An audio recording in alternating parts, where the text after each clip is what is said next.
Қайырлы күн баршаңызға.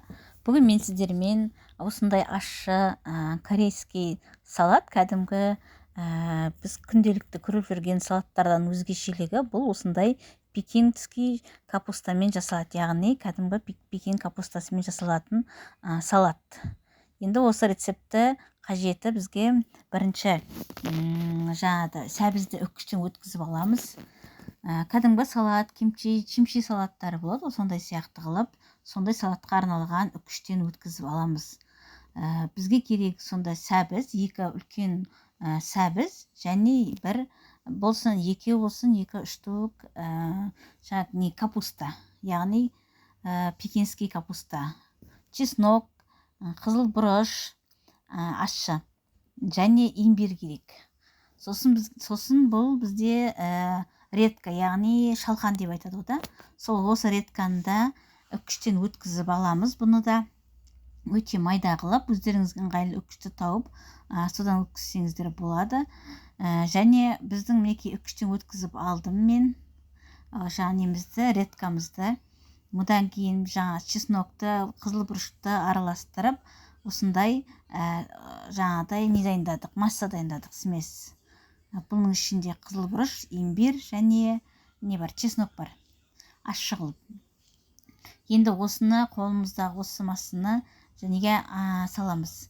Жаңағы редкі, төркіден өткізген редкімізге, шалқанға соған араластырамыз. Бұл біздің ең основной соусымыз, дайындайтын. Және паприка, бір ас қасық, яғни үлкен қасықпен бір ас қасық паприка қосамыз.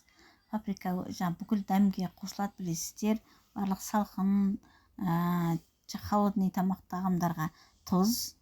Менде тұзды өлшеген жоқпын, көз мөлшерімен осындай тұз салдым. Негізі 2 капустаға 40 грамм тұз салынады деген рецептте. Сондықтан мен жобасымен осындай не салдым, тұз салдым. Қатты ащы болып кетпейді. Бұл тұздың несі. Неке осылай бәрін бұл айналдырып неғып шықтым, араластырып шықтық, не өздеріңіз көріп тұрғандағы. Енді осыны жаңағы үккіштен өткізген сәбізіміздің үстіне неғыламыз, саламыз. Бірінші бізге керегі осындай капуста, пекин капустасын біреуін 4-ке бөліп алдым. Сол видео бар еді, мен енді неғымаппын, түспей қалыпты. Пекин капустасын осылай неғылған видеоға түсіргенмін. Алдымен қалай дайындалатын туралы видео бар еді, сол видеом түспей қалыпты. Пекин капустасын алдымен 4-ке бөліп, тұзды суға салып қоясыздар. 5-6 сағат бойы тұзды суда тұрады. Тұзды судан сосын 5-6 сағаттан кейін қолдарыңыздың көмегімен капустаны сығып аласыздар. Судан сығып, кәдімгідей суын бәрін сығып, капустаны сөйтіп аламыз. Содан кейін барып осылай жасаймыз. Мінекей пекин капустасына өзіміздің дайындаған массамызды жаға бастаймыз. Ащы, бұл нағыз ащылығы беру үшін осындай қосуымыз керек. Сәбізге де, капустаға да барлығына жаңағыдай не істеп, сіңіп, ащылық өзінің дәмін береді. Бұның менің жақсы жері соустың өте дәмі, прям ащыны ұнататын адамдарға қазіргі кезде күн салқын, күзгі уақытта өте жақсы. Ыстық тағаммен де, салқын қою тағамдармен де өздеріңіз қолдан жасасаңыздар өте керемет тағаммен қосып жеуге арналған. Неке осының барлық ішкі жағына, сыртына, әр жапырағын ашып тұрып, пекин капустасының жағамыз массамызды. Ащы, бұл салма капустаға дәм береді. Барлық жағын араластырып, біздің мына сәбізімізге де араласу керек.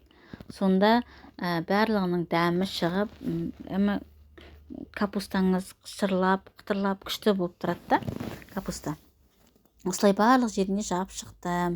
Мінекей біздің осындай жақсы дәмді, прям ащы салатымыз дайын болды. Сіздер де жасап көріңіздер, өте дәмді. Сіздерге менің видеом ұнаған болса, лайк, комментарий жазып, өз пікірлеріңізді білдіре отырыңыздар. Видеомды соңына дейін қарағандарыңызға рахмет. Сіздерге осы қыс мезгіліне керемет таптырмастай ащы салат деп ойлаймын. Ерінбей жасап көріңіздер, өте дәмді. 1 сағаттан кейін осындай алып жей берсеңіздер болады. салатымызды